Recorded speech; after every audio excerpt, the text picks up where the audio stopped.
हे guys, welcome back in विद्या मंदिर. So आपण बघतोय आज एक्सरसाइज नंबर 1.4.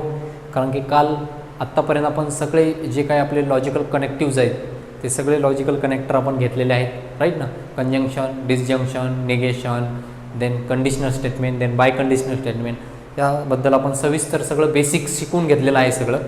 ठीक आहे. आता हा जो एक्सरसाइज आहे आपला एक्सरसाइज 1.4 तो कंडिशनल आणि बाय कंडिशनल या दोन लॉजिकल कनेक्टरवरती. ठीक आहे. So first of all first question याच्यात, write the following statement in symbolic form. आपल्याला काय करायचं आहे, फक्त पहिल्या क्वेश्चनमध्ये सिम्बॉलिक फॉर्म लिहायचं आहे. ओके. सो सिम्बॉलिक फॉर्म लिहायचा कसा. सो फर्स्ट सेंटेन्स दिलं जातं. First statement is if triangle is equilateral then it is equiangular. Okay. So इथे दोन तुम्हाला काय दिसतं, एक कनेक्टर दिसतो आपल्याला. लॉजिकल कनेक्टर कोणतं वापरलं आहे, ते लॉजिकल कनेक्टिव्ह वापरलं आहे आपण इफ अँड देन, राईट ना. म्हणजे कंडिशनल स्टेटमेंट आहे. कोणतं स्टेटमेंट आहे, conditional statement. So P statement इथे जर बघितलं तुम्ही, सो पी कोणता आहे, triangle is equilateral. Triangle is equilateral हे पी स्टेटमेंट आहे. आणि क्यू स्टेटमेंट काय, क्यू स्टेटमेंट आहे it is equiangular. It is equiangular, right. Okay. आता तुम्हाला याचा सिम्बॉलिक फॉर्म लिहायचा आहे. सो सिम्बॉलिक फॉर्म काय, symbolic form, symbolic form. So symbolic form काय येणार, बघा सिम्बॉलिक फॉर्म एकदम सोपा आहे. इफ आणि देन जर वापरला आहे तर तुम्हाला पी इम्प्लाइज क्यू करायचे. फक्त काय करायचं आहे, पी इम्प्लाइज क्यू. हे जे सिंगल ॲरो आहे इथे कंडिशनल स्टेटमेंट वापरलं आहे. Okay. P implies Q, this is the symbolic form of first statement. ठीक आहे. सेकंड स्टेटमेंट काय सांगतं आहे, इट इज नॉट ट्रू. असं जर कुठे लिहिलेलं असेल ना, it is not true, okay, it is not false, तर इथं नेहमी नॉट वापरलं आहे ना. नॉट वापरलं आहे म्हणजे इथे निगेशन वापरलं आहे, हे तुमच्या डोक्यात आलं पाहिजे. ओके. सो आपलं एक स्टेटमेंट काय, पी स्टेटमेंट आहे आपलं. पी स्टेटमेंट कोणतं, I is a real number.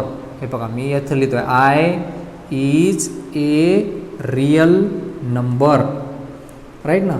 असं हे ओरिजिनल स्टेटमेंट आहे, I is a real number.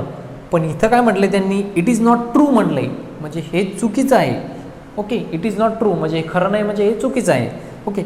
म्हणजे इथं आपल्याला सिम्बॉलिक फॉर्म कसा लिहिणार त्याचा. So symbolic form, symbolic form, symbolic form काय झाला त्याचा, negation of P. Negation of P. P statement तुमचं एवढंच आहे, I is real number, right ना. आय इज रिअल नंबर हे पी स्टेटमेंट आहे. पण इथं त्यांनी काय सांगितलं, इट इज नॉट ट्रू, म्हणजे त्याला निगेशन लावायचं, याला निगेशन लावायचं, म्हणून हे झालं निगेशन ऑफ पी. आलं लक्षात. आय थिंक तुम्हाला इथे समजलेलं असेल. Next, even though it is not cloudy. Okay. बघा, even though it is not cloudy, त्याच्यानंतर कॉमा येते, it is still raining.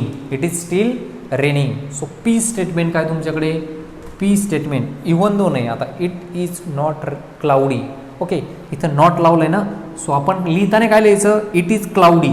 P statement काय लिहायचं, इट इज क्लाउडी. आणि क्यू स्टेटमेंट काय लिहायचं, क्यू स्टेटमेंट लिहायचं, it is still raining. It is still raining, right ना. असं लिहिलं. बघा पी स्टेटमेंट काय लिहिलं तुम्ही, इट इज क्लाउडी लिहिलं. क्यू स्टेटमेंट काय लिहिलं, इट इज स्टील रेनिंग लिहिलं. ठीक ना. ओके. सिम्बॉलिक फॉर्म काय त्याचा, सिम्बॉलिक फॉर्म पहा. सिम्बॉलिक फॉर्म कसं लिहायचं नीट लक्ष द्या बरं. पहिलं काय म्हटलं त्यांनी, इट इज नॉट क्लाउडी. आपलं स्टेटमेंट काय होतं, इट इज क्लाउडी हा पी होता. इथं नॉट वापरला आहे. नॉट वापरला आहे म्हणजे काय झालं, निगेशन ऑफ पी झालं. पीचं निगेशन, याचं निगेशन सांगा मला काय असतं, इट इज क्लाउडीचं निगेशन काय असेल, इट इज नॉट क्लाउडी, म्हणून निगेशन ऑफ पी. ओके. आणि इथे कॉमा आहे, इव्हन दो, इथे कॉमा आहे. कॉमा असेल, इव्हन दो जिथं वापरलेलं असेल तिथे आपण अँड वापरतो. काय वापरतो, अँड. अँड हे कॉमाच्या जागेवर काय येणार, अँड. आणि पुढे it is still raining. It is still रेनिंगला काय म्हटलं आपण, क्यू. सो हा झाला त्याचं सिम्बॉलिक फॉर्म. आलं लक्षात. Negation of P and Q, this is the symbolic form of the statement number 3. Next, milk is white if and only if वापरलं आहे. पहा लक्ष द्या, if and only if double implication वापरलं आहे. Okay, milk is white if and only if the sky is not blue. Not blue म्हणजे निगेशनचा sense येतोय. Not जिथं आहे तिथं निगेशनचा सेन्स आला पाहिजे. मग पहा पी स्टेटमेंट काय, मिल्क इज व्हाईट हे झालं पी स्टेटमेंट तुमचं. क्यू स्टेटमेंट काय, the sky is not blue, पण आपण लिहिताना काय लिहायचं, the sky is blueless. The sky is blue. Okay, symbolic form काय, सिम्बॉलिक फॉर्म बघा, पी स्टेटमेंट तर ओरिजिनल जसं आहे तसंच आहे. Milk is white, if and only if वापरला आहे. इफ अँड ओनली इफ म्हणजे double arrow. The sky is not blue, आपण क्यू स्टेटमेंट काय म्हटलं इथं, द स्काय इज ब्ल्यू, आणि इथं काय म्हटलं आहे, the sky is not blue म्हणजे नक्कीच निगेशन वापरलं आहे. निगेशन ऑफ क्यू हे झालं त्याचं symbolic form. So this is the symbolic form of fourth statement. Next fifth one, stock prices are high if and only if. हे म्हणजेच याच्यासारखं आहे. ठीक आहे.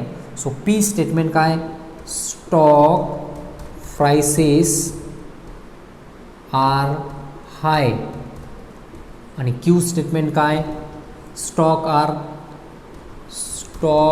R rising. राईट ना, stock are rising. Symbolic form काय, सिम्बॉलिक फॉर्म बोला, symbolic form काय येणार, P double implies Q. Okay, P double implies Q. इथे नॉट वगैरे काही वापरलं आहे का, नाही. So this is the symbolic form of fifth statement. Okay, अजून एक स्टेटमेंट आहे, ते स्टेटमेंट आहे 6 नंबरचं स्टेटमेंट आहे. इझी आहे ते पण एक. If Qutub Minar is in Delhi then Taj Mahal is in Agra, असं स्टेटमेंट आहे. Okay, if Qutub Minar is in Delhi then Taj Mahal is in Agra. Okay, हा तुम्ही काय करायचा आहे, होमवर्क करायचा आहे. तिथे एक लॉजिकल कनेक्टर कोणतं वापरलं आहे, इफ आणि देन वापरलं आहे. नॉट वगैरे काही वापरलेलं नाही. If Qutub Minar is in Delhi then Taj Mahal is in Agra, असं सिम्पल स्टेटमेंट आहे. इफ आणि देन वापरलं आहे. ठीक आहे. सो तेवढं तुम्ही काय करायचं आहे, होमवर्क करायचं आहे. ठीक आहे. आता आपण पुढचा नेक्स्ट सेकंड क्वेश्चन पाहूयात. So the second question is find the truth value of the each of the following statement. खाली दिलेल्या स्टेटमेंटची आपल्याला ट्रूथ व्हॅल्यू फाइंड करायची.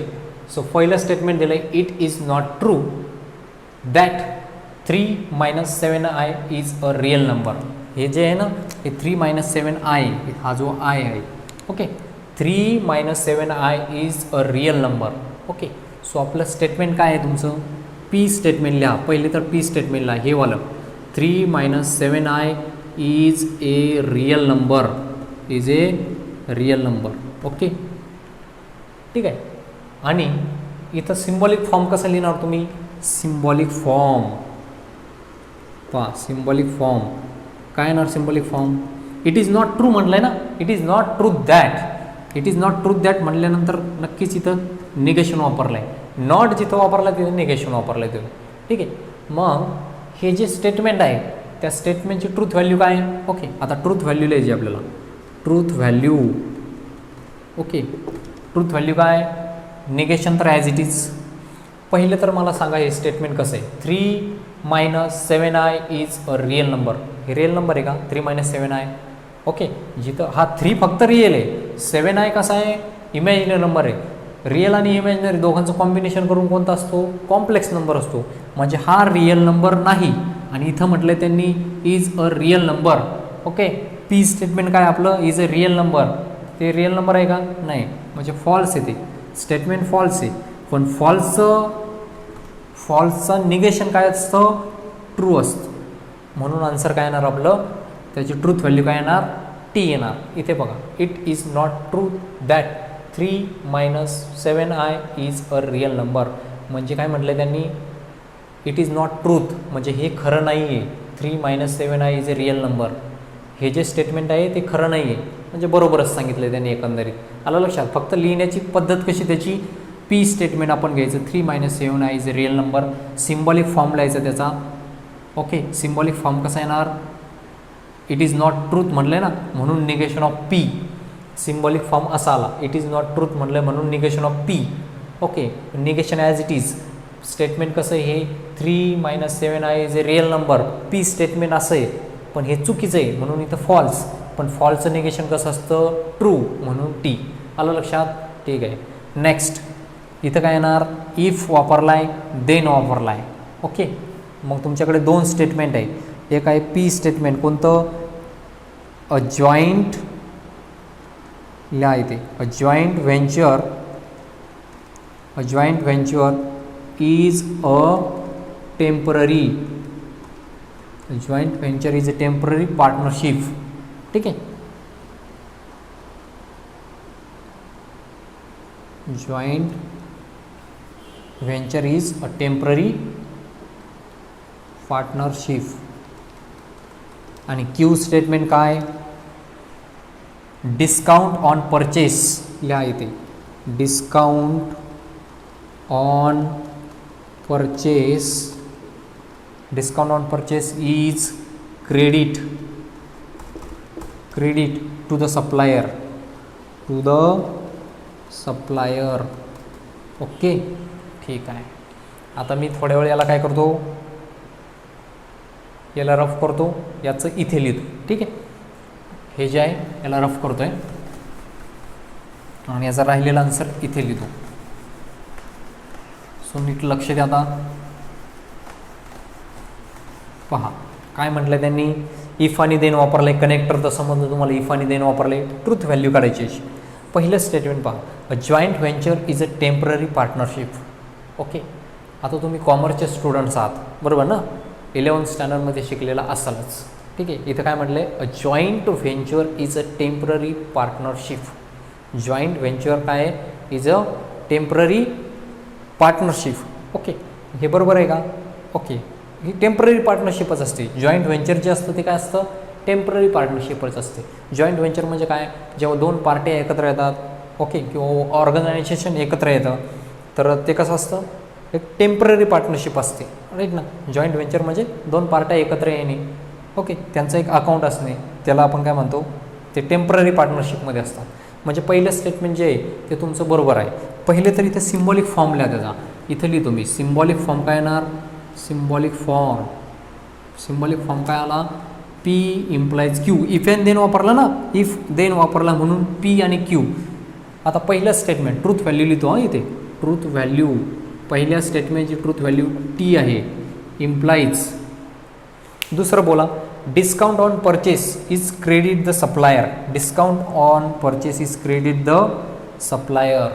जो तुम्ही डिस्काउंट देता, परचेस केल्यावरती जो डिस्काउंट जातो तो कोणाला जातो असं म्हणता येते, क्रेडिट होतो कोणाला, सप्लायरला क्रेडिट होतो. तर हे स्टेटमेंट कसं आहे, सप्लायरना नाही क्रेडिट होत. ज्यावेळेस तुम्ही काय करता, परचेस करता, त्यावेळेस तुम्हाला जो डिस्काउंट मिळतो तो कोणाला जातो, तो जॉईंट व्हेंचरला जातो. आलं लक्षात, तो सप्लायरला जात नाही, सप्लायरच्या अकाउंटमध्ये जात नाही. तो क्रेडिट टू द सप्लायर म्हटलं म्हणजे हे कसं आहे, फॉल्स आहे, म्हणून इथं काय येणार त्याचं फॉल्स आहे, राईट ना. आणि टी एफ काय असतो हे तुम्ही शिकला बरोबर ना. टी एफ काय असतो, टी एफ तर फॉल्स असतो. कशात,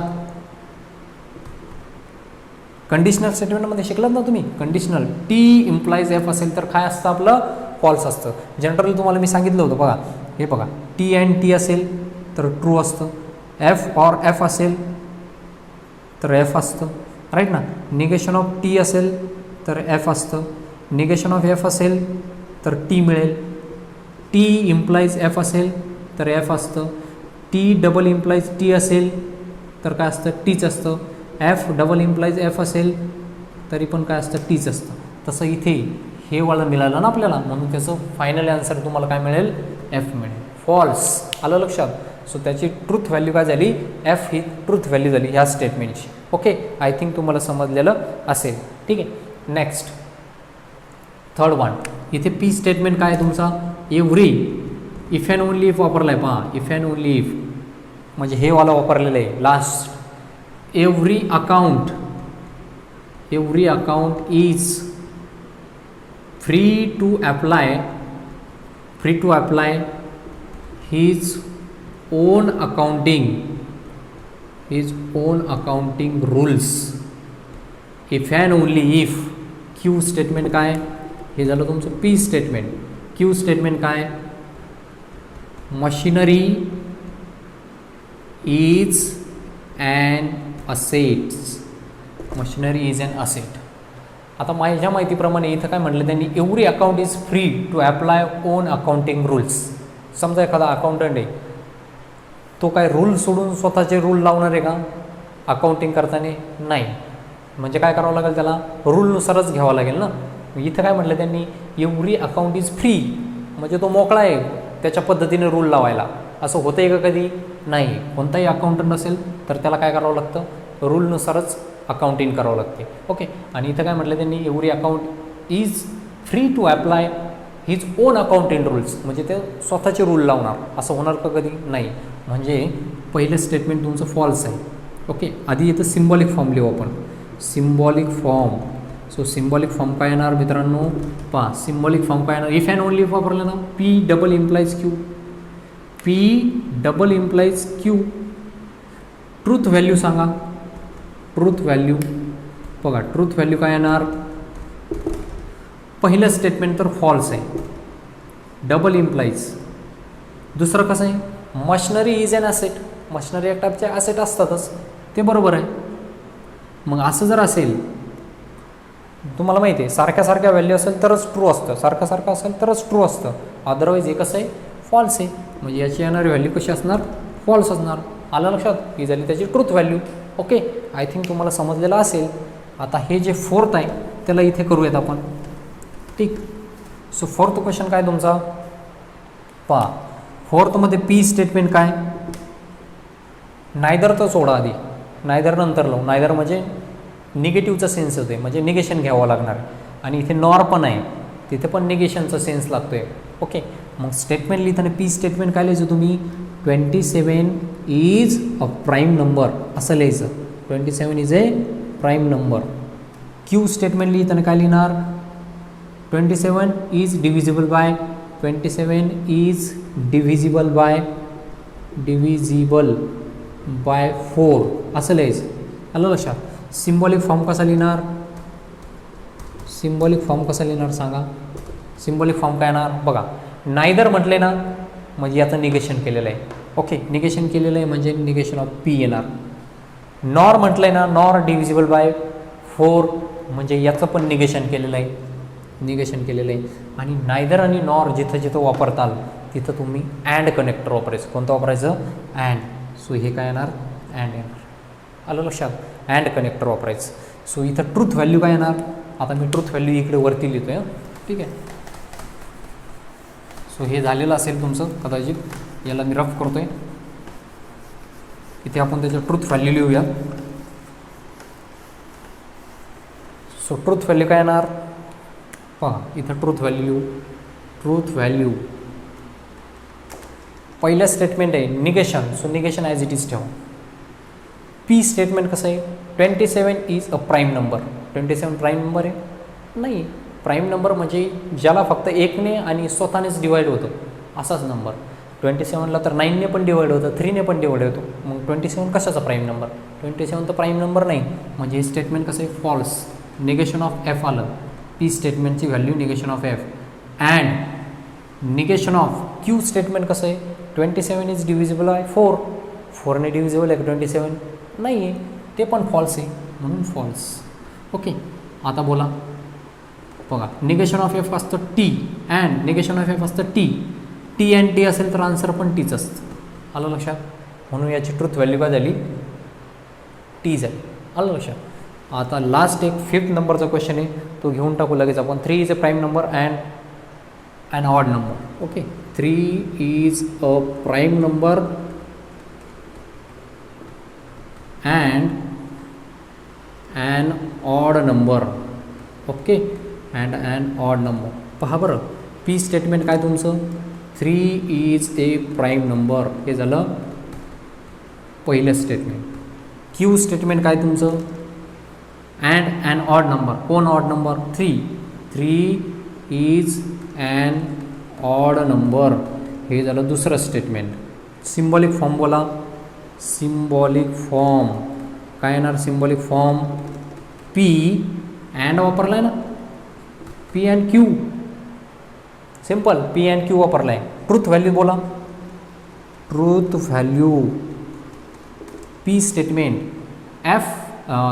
पी स्टेटमेंट काय 3 is a prime number 3 prime number आहे का yes 3 is a prime number and Q 3 is an odd number 3 odd number आहे का आहे टी अँड टीची व्हॅल्यू काय असते टी असते सो अशा पद्धतीने तुम्हाला इथे ट्रूथ व्हॅल्यू कॅल्क्युलेट करायच्या होत्या ठीक आहे आय थिंक तुम्हाला हे सगळं क्वेश्चन नंबर 1 आणि 2 समजलेलं असेल ठीक आहे नेक्स्ट राहिलेलं क्वेश्चन नंबर 3, 4 आणि 5 आपण नेक्स्ट लेक्चरमध्ये शिकणार आहोत तोपर्यंत बाय ऑल ऑफ यू